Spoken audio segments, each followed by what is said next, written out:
नसरानी, जो कि असल में जो यहाँ पर जो कॉलोनियल्स जो आए थे वो इस सबूत के तौर पर ये अपनी किताब में लिख रहा है colonial, that mean the freemason, the colonials were all freemasons, ये सारे यहूदी थे। उनका मिशन, मैं क्यों टीपू सुल्तान शहीद रहमतुल्लाह अलैह के दरबार से इस बात को स्टार्ट करना चाह रहा हूँ, क्योंकि ये जुड़ा हुआ है। ये स्टार्ट तो ये स्टोरी आकर के हज़रत सैयदना निज़ामुल मुल्क तूसी रहमतुल्लाह अलैह से होती है, लेकिन ये ख़त्म यहाँ पर होती है हज़रत सैयदना टीपू सुल्तान शहीद रहमतुल्लाह अलैह की शहादत के बाद में लोग ख़त्म करते हैं, कुछ ब्रांचेस को ख़त्म करते हैं, सबको ख़त्म नहीं कर पाते हैं। देखिए, there are a black ships in every community. एक बुरे को लेकर के हम सबको बुरा नहीं कह सकते हैं, हमें उनकी कुर्बानियों को हम नहीं भूल सकते। कलकत्ता से लेके पेशावर तक ऐसा कोई पेड़ नहीं था जिसके ऊपर उलमाओं की लाश ना टंगी हो। आजकल आप टीवी सीरियल्स में देखते हैं ना, वाइट कपड़े, वाइट टोपी पहन करके और झाड़ पे जो अंग्रेज जो लोग जो लाशों को लटका दिया करते थे, लाशें कोई क्या बोलते हैं इसको, फ्रीडम फाइटर्स की नहीं थी, वो तुलबा थे, स्टूडेंट्स थे छोटे छोटे मदरसे के, 12 साल, 13 साल, 16 साल, 15 साल, 18 साल के छोटे छोटे बच्चों को ले जाकर के पेड़ पे टांग के मारा था इन्होंने। कलकत्ता से लेके पेशावर तक कोई ऐसा पेड़ नहीं था जिसके ऊपर कोई लाश ना टंगी हो। इतने उलमाओं को इन लोगों ने उस टाइम पे मारा था, मदारिसों को बंद करने के लिए। कम जुल्म नहीं ढाया है, चलो पैसा नहीं मिल रहा है, नो प्रॉब्लम, भूख सह ले रहे हैं, सब सह ले, उसके अलावा इस किस्म की तकलीफ़ें भी दी जाती थी। तो ये ब्रिटिश कॉलोनियल जो था वो क्या करता था, सारे कुरान की कॉपीज़ को जमा करता था और उसको जला देता था। तो एक बुज़ुर्ग ने उससे पूछा, एक मदरसे में गया और मदरसे से वो बुज़ुर्ग को और इस तरह मारता था ये उलमा इकराम को, उनको इतना टॉर्चर करता था ये कि वो लोग मदारिस चलाना छोड़ दें। अल्लाह का करम है, अल्लाह का शुक्र है, अल्लाह का बहुत बड़ा एहसान है कि अपने रस्सी बांधी, पत्थर बांधा हमारे उलमा ने। अपने घर के अंदर आकर कई कई दिन तक उनके चूल्हे चिराग नहीं जलते थे उनके घर के अंदर। बिस्मिल्लाहिर्रहमानिर्रहीम। नाज़रीन, मैं हकीम नासिर आप सबको खुशामदीद कहता हूँ काफ़िला इखलास में। बड़ी माज़रत के साथ में मुझे इस वीडियो को शुरू करना पड़ रहा है। असल में आकर के बहुत देर हो गई मुझे इस वीडियो को बनाने में। मेरे पास मटेरियल और टॉपिक तो तैयार ही था, बस मेरी ख्वाहिश थी कि मैं इस वीडियो को यहाँ से शूट करूँ।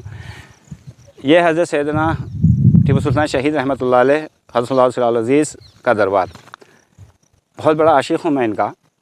मेरी ख्वाहिश थी कि मैं इनके दरबार से शुरू करूं, क्योंकि मैंने अक्सर और पेशर अपनी मेरी जितनी भी वीडियोस हैं, इसके अंदर वीडियोस में मैंने एक टॉपिक के ऊपर पॉइंट किया हुआ कि हिंदुस्तान में विलायत को कब मस्तूर कर दिया गया था और क्यों मस्तूर कर दिया गया था। इस पॉइंट पर मैंने बहुत बार निशानदेही की है, तो मैंने डिस्कस नहीं किया लेकिन उस पॉइंट को, तो आज मैं उस पॉइंट को डिस्कस करना चाह रहा हूँ। आज असल में आकर के तारीख़ के एक बहुत बड़े राज के ऊपर से मैं पर्दा उठाने जा रहा हूँ। पर्दा नहीं है, खुली हुई ये चीज़, लेकिन हमने उसके ऊपर गौर नहीं किया, हमने उसको ध्यान से देखा नहीं। इस सिस्टम को स्टार्ट करने वाले जो थे, आज हम उनके बारे में बात करेंगे। और जो सिस्टम को उन्होंने स्टार्ट किया था, जिसको उन्होंने छेड़ा था, जो स्टार्ट की थी मुहिम, वो दज्जाल की फ़ौज ने उसके बहुत सारे ब्रांचेस को टीपू सुल्तान शहीद रहमतुल्लाह अलैह को शहीद करने के बाद में बंद कर दिया गया था। सबको तो कम्प्लीटली वो बंद नहीं कर पाए थे, बहुत सारे सिस्टम आज भी चल रहे हैं वो दुनिया के अंदर 1000 साल के बाद में भी, लेकिन बहुत सारे सिस्टम्स को उन लोगों ने बंद कर दिया था टीपू सुल्तान शहीद रहमतुल्लाह अलैह के शहीद करने के बाद में। वो मैं आखिर में डिस्कस करूँगा, ये एंड है। मैं बिगनिंग कहाँ से शुरू हुई थी, आज हम उसके ऊपर बात करेंगे। तो एक बुज़ुर्ग गुजरे हैं 11वीं सेंचुरी में, अगर 11वीं सेंचुरी के इनको मुजद्दिद कहा जाए तो मेरे ख्याल से कोई गलत बात नहीं होगी। अल्लाह माफ़ करे हमारी गलतियों को, क्योंकि हम उतने बड़े आलिम तो नहीं है, हमारी गलतियों को अल्लाह माफ़ फरमाए। तो असल में आकर के आज हम डिस्कस कर रहे हैं हज़रत सैयदना ख्वाजा अबू अली हसन बिन अली तूसी रहमतुल्लाह अलैह के बारे में। आपको निज़ामुल मुल्क के नाम से भी जाना जाता है, आपको हाजी हसन बिन अली के नाम से भी जाना जाता है। तूसी आपका मुल्क था। 1018 के अंदर आपकी विलादत हुई थी, 1092 में आपको शहीद कर दिया गया था। मैं यहाँ पर आपको और एक बात बता देना चाहता हूँ, जब भी मैं कहूँगा कोई बड़े पोस्ट के बारे में, ऑर्थोडॉक्स क्रिश्चियन जो फ्रीमेसन था, तो ये मैं इशारतन कह रहा हूँ, आपको यहाँ पर एक बात समझ लेनी चाहिए। देखिए, जिस तरह इस्लाम की इब्तिदा में, द बिगनिंग ऑफ इस्लाम, इस्लाम की बिगनिंग में क्या हुआ था, बहुत सारे यहूदी जो थे वो लोगों ने इस्लाम इख्तियार कर लिया था।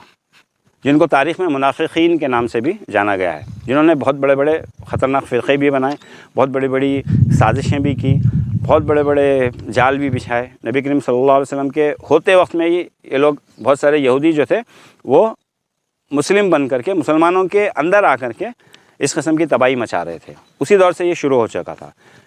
मैं इस बात पे निशानदेही करना चाह रहा हूँ, I wanted to refer a particular point.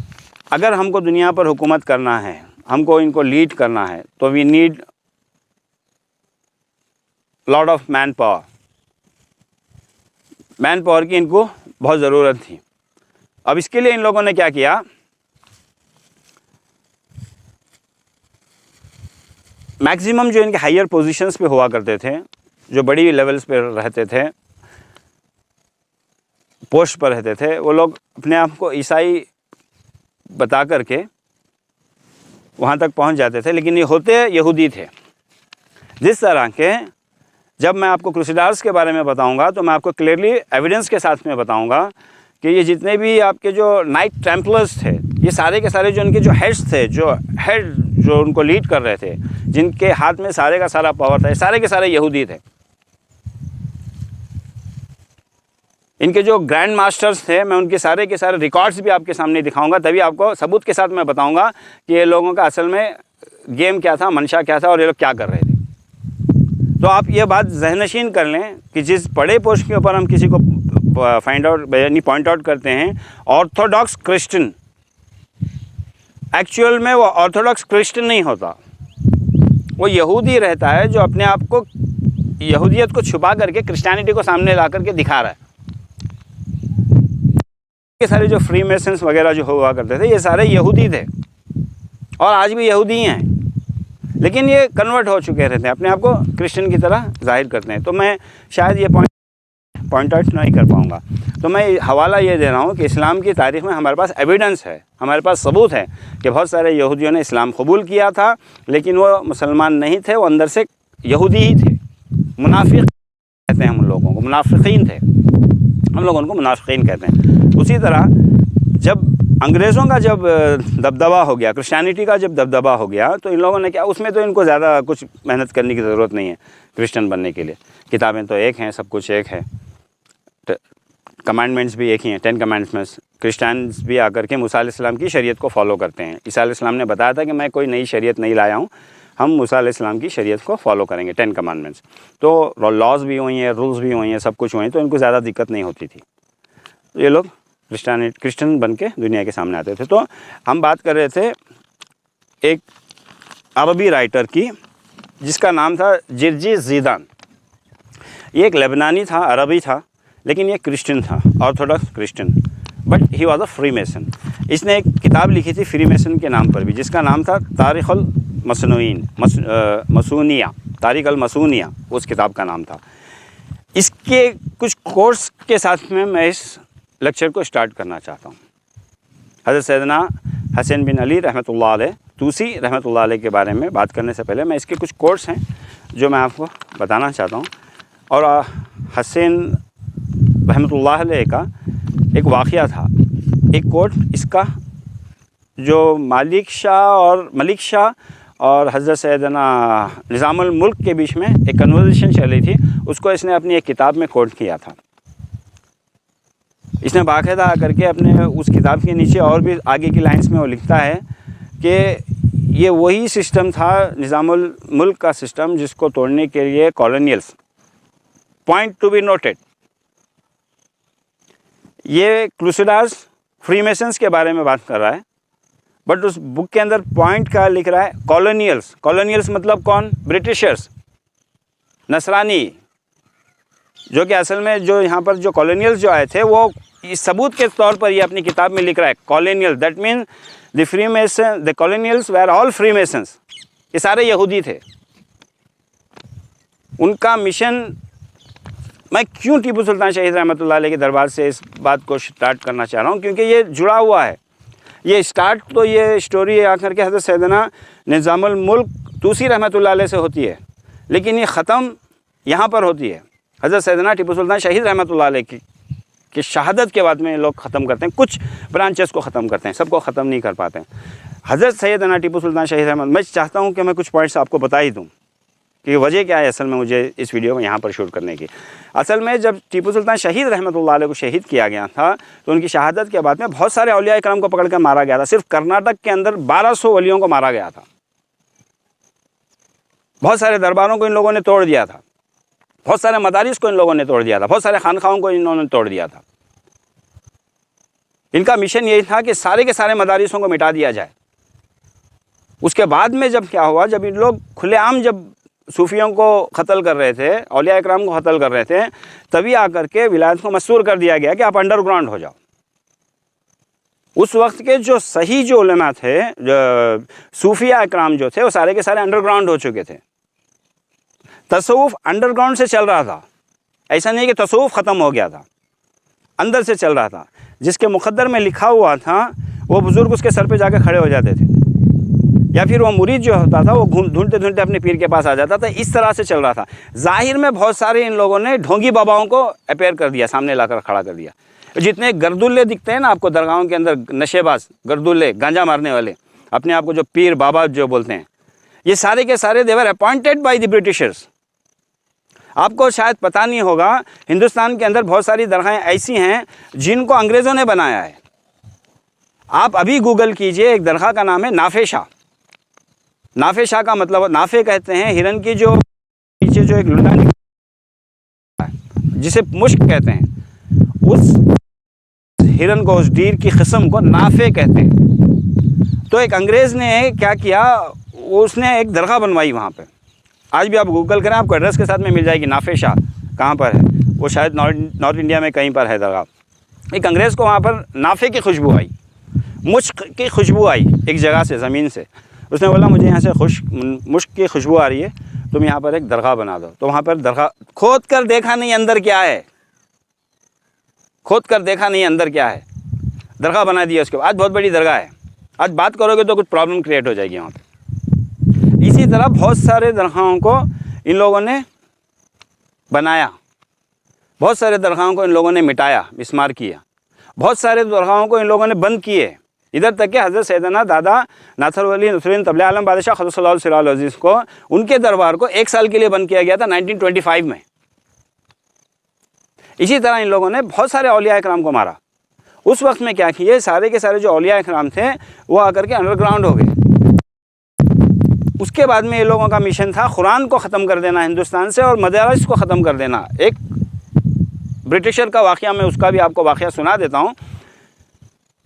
वो कहीं पे भी मदरसे में जाता था, सारे कुरान की कॉपीज़ लेता था। मुझे उसका नाम याद नहीं आ रहा है, अगर कभी मुझे याद आ गया उसका नाम तो मैं, हो सकता है इस वीडियो की डिस्क्रिप्शन में या मैं इसकी वीडियो में कहीं उसका नाम डाल दूँ। अच्छा सा नाम था, मुझे याद नहीं आ रहा, बट लेट हो जाएगी तो मैं आगे बढ़ना चाहूँगा। तो ये ब्रिटिश कॉलोनियल जो था वो क्या करता था, सारे कुरान की कॉपीज़ को जमा करता था और उसको जला देता था। तो एक बुज़ुर्ग ने उससे पूछा, एक मदरसे में गया और मदरसे से वो बुज़ुर्ग को और इस तरह मारता था ये उलमा इकराम को, उनको इतना टॉर्चर करता था ये कि वो लोग मदारिस चलाना छोड़ दें। अल्लाह का करम है, अल्लाह का शुक्र है, अल्लाह का बहुत बड़ा एहसान है कि अपने रस्सी बांधी, पत्थर बांधा हमारे उलमा ने। अपने घर के अंदर आकर कई कई दिन तक उनके चूल्हे चिराग नहीं जलते थे उनके घर के अंदर, फिर भी किसी की परवाह नहीं की। सिर्फ अल्लाह को राज़ी करने के लिए मकातिबों को, मदारिसों को क़ायम किया, दीन इस्लाम को ज़िंदा रखा। आज हम उनको गाली देते हैं, उल्टी सीधी बात करते हैं, क्या करते हैं, लेकिन अल्लाह ने आखिरी वक्त में ऐसा जब सवाल आया था हिंदुस्तानियों के ऊपर, उस वक्त में इन्होंने संभाली थी मिसाल। हाल ही का किस्सा है, मतलब around may be 30 years before, 30 साल पहले की बात है। 200 रुपये 300 रुपये इमाम को पगार मिलती थी। फट्टे झुब्बे को पेवन लगा करके फिर भी मस्जिद में इमामत करते थे वो लोग, मदरसे चलाते थे। मदरसे में बच्चों को खाने के लिए हज़रत सैयदना अशरफ अली थानवी रहमतुल्लाह अलैह के खलीफा थे हज़रत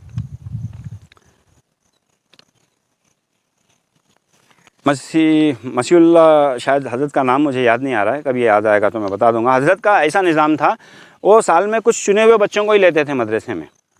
और वहाँ का सिस्टम क्या था कि उस गांव में कुछ घर थे, हर घर जो था वो एक बच्चे की जिम्मेदारी लेता था, खाने की जिम्मेदारी। छत बराबर नहीं होती थी, बारिश आ जाती थी तो अब लेटना आप उकड़ बैठ भी नहीं सकते थे, पूरी ज़मीन लाल हो जाती थी, चिक्कड़ ऐसा आ जाता था। वैसी जगहों पे बैठ कर के बुज़ुर्गों ने तालीम दी। तो वहाँ पर जो भी तालिब आता था उसको, उस गांव में जितने घर थे उस घर में एक घर वाला जिम्मेदारी ले लेता था एक तालिब की।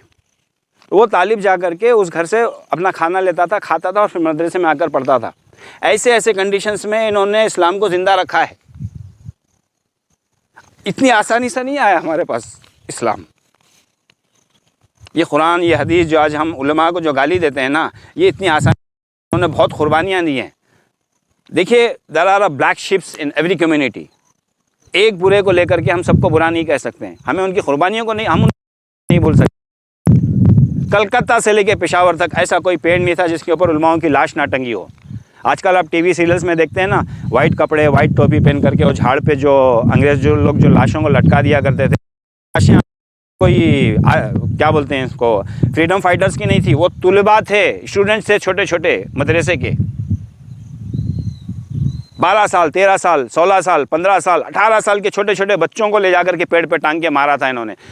कलकत्ता से लेके पेशावर तक कोई ऐसा पेड़ नहीं था जिसके ऊपर कोई लाश ना टंगी हो। इतने उलमाओं को इन लोगों ने उस टाइम पे मारा था, मदारिसों को बंद करने के लिए। कम जुल्म नहीं ढाया है, चलो पैसा नहीं मिल रहा है, नो प्रॉब्लम, भूख सह ले रहे हैं, सब सह लें। उसके अलावा इस किस्म की तकलीफ़ें भी दी जाती थी। दाढ़ी से ऐसा खींच के लाते थे उलमा को, बुज़ुर्गों को, जिनकी सारी की सारी जो दाढ़ी, सफ़ेद दाढ़ी थी, वो खून के अंदर लाल हो जाया करती थी। ऐसा टॉर्चर करते थे उनको ताकि ये लोग पढ़ाना छोड़ दें। सड़कों पे बैठ के पढ़ाया है, अनार के झाड़ के नीचे बैठकर पढ़ाया है। सूफिया जब मशहूर हो गए, तसव्वुफ़ ख़त्म नहीं हुआ था, उलमा के ज़रिए अंदर से चल रहा था। मैंने अपने आँखों से देखा है, अपने बचपने में, 100 रुपया दे दो तुम्हें जन्नत की टिकट। अरे काहे की नमाज कुछ पढ़ने की ज़रूरत नहीं है, सिर्फ 100 रुपया दे दो तुम्हें जन्नत की टिकट देता हूँ। ऐसे बाबाओं को मैंने अपने आँखों, कानों से सुना नहीं है, सुना ही हुआ वाकई आँखों से देखा है। वज़ू, कहे का वज़ू, हमसे बैत कर ली तेरा वज़ू हो गया। अस्तग़फ़िरुल्लाह, किसको नमाज माफ़ है?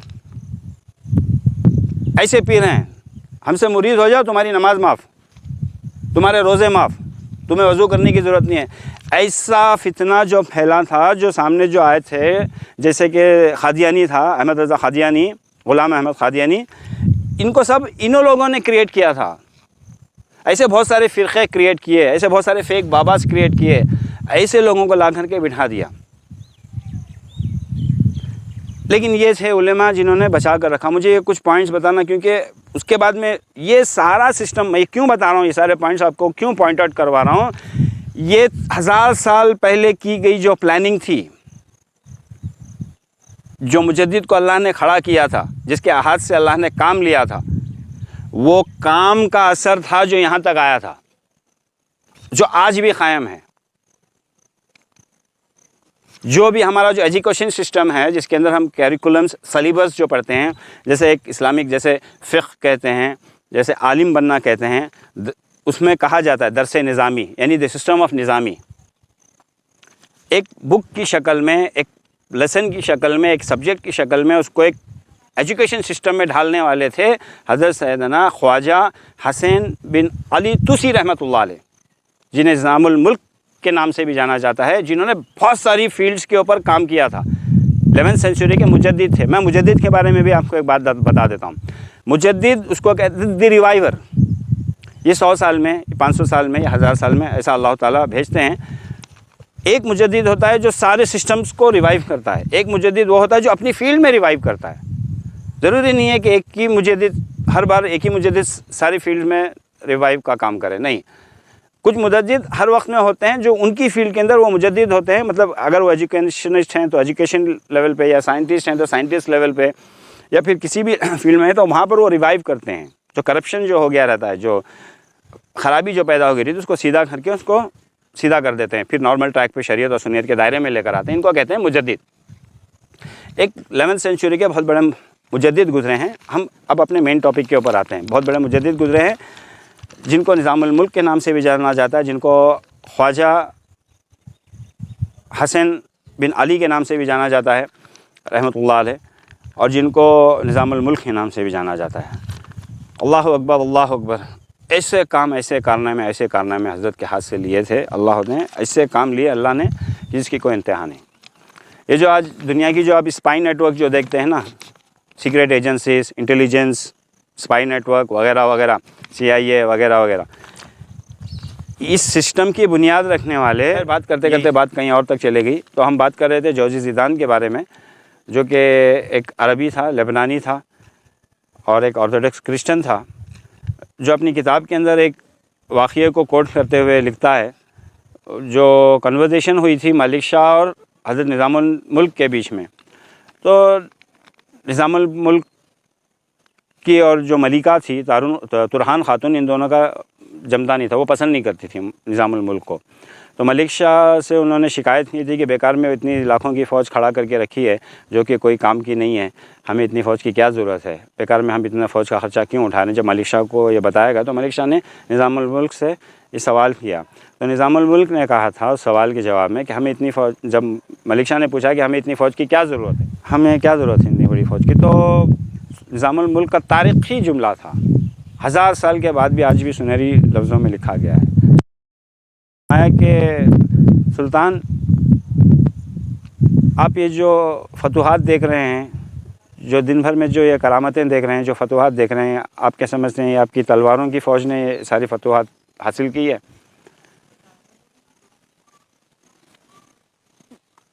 उतना काम ये आपकी तलवार की फ़ौज नहीं करती है दिन में, जितना काम ये फ़ौज,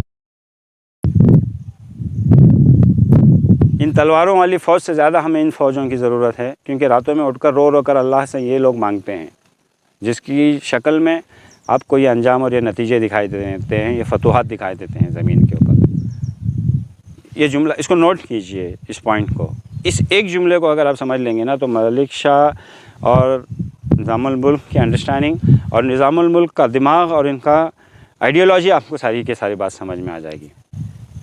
इतना फैलाया, एक्सट्रीम, इतना बड़ा जाल फैलाया था अपने सूफ़ियों का, खानखाओं का, जिसकी कोई इंतहा नहीं। सूफिया, खानखाएँ, इतना बेहतरीन निज़ाम, सिस्टम क्रिएट किया था, इसकी कोई इंतहा नहीं। आज जो हम दर्स देते हैं ना, मदारिस के अंदर फ़िक़्ह बनते हैं, मुफ्ती बनते हैं, आलिम बनते हैं, तो हमारे जो सिलेबस हैं, जो कैरिकुलम्स जिसको कहा जाता है, ये सारे का सारा कैरिकुलम और इसको सिलेबस में ढालने वाले निज़ामुल मुल्क ही हैं।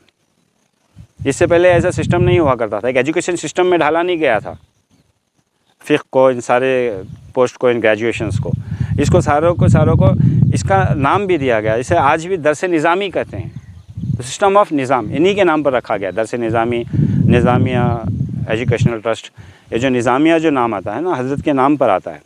हज़रत बहुत बड़े सूफ़ी भी थे, हज़रत ख़ारी भी थे, हज़रत आलिम भी थे, हज़रत फ़िक़्ह भी थे, हज़रत मुफ्ती भी थे, हज़रत ख़ाज़ी भी थे, साइंटिस्ट भी थे, राइटर भी थे, फ़िलासफ़र भी थे। आपने इतनी सारी किताबें लिखी हैं, इतनी सारी किताबें लिखी हैं जिसकी कोई इंतहा नहीं। सियासत किस तरह की जाए, आपकी किताब है सियासतनामा। वज़ीर, मिनिस्टर्स किस तरह होने चाहिए, उसके ऊपर आपने एक किताब लिखी है। बादशाह किस तरह होने चाहिए, उस तरह आपने किताब लिखी है। अरसलान की तरबियत असल में आपने ही की थी, आप साथ में रहा करते थे, हम उम्र थे। मलिक शाह की परवरिश आप ही ने की थी, जो अरसलान के बेटे थे, निज़ामुल मुल्क ने किए थे। मलिक शाह के एक बेटे थे जो मलिक शाह की मलिका को महल से निकालने जाने के बाद में पैदा हुए थे, जिनका नाम था अहमद संजार। अहमद संजार की आप ही ने बचपन से परवरिश की है। वो इतने ज़बरदस्त और इतने बेहतरीन हुक्मरान बने थे तारीख़ के अंदर, आज भी लोग उनको सलाम करते हैं। अहमद संजार, उनकी परवरिश आप ही ने की थी।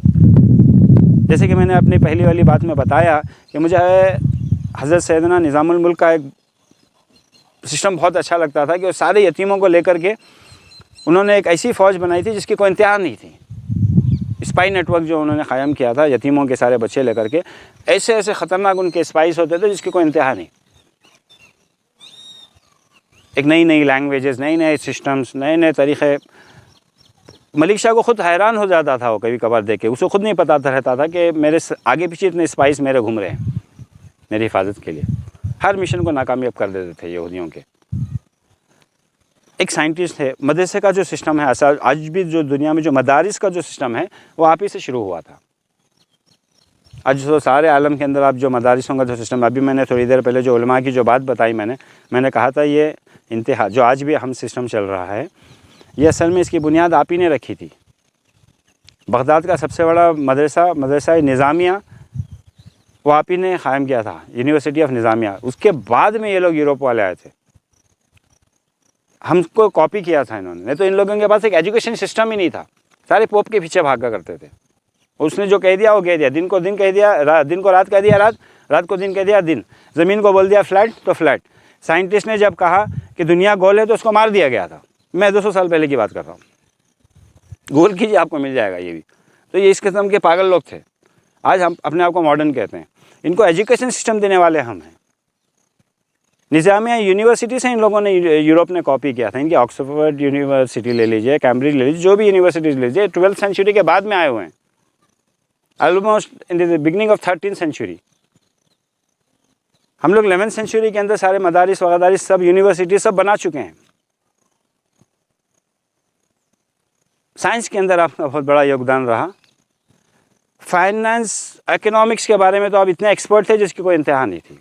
ये वीडियो मैं समझता हूँ मुझे आज मुतकिफ़ भी होना है, तो मैं इस वीडियो को यहीं पर रोकता हूँ और इसका मैं सेकंड पार्ट इंशाल्लाह मैं आपको बाद में फिर फ्यूचर में बना कर दूँगा।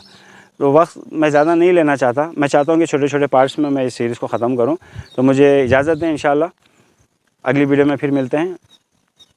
निज़ामुल मुल्क के बारे में और बहुत सारी बातों के साथ में मैं तफसील से इंशाल्लाह आपको समझाऊँगा। तो इजाज़त दें। अस्सलाम वालेकुम व रहमतुल्लाहि व बरकातुहू।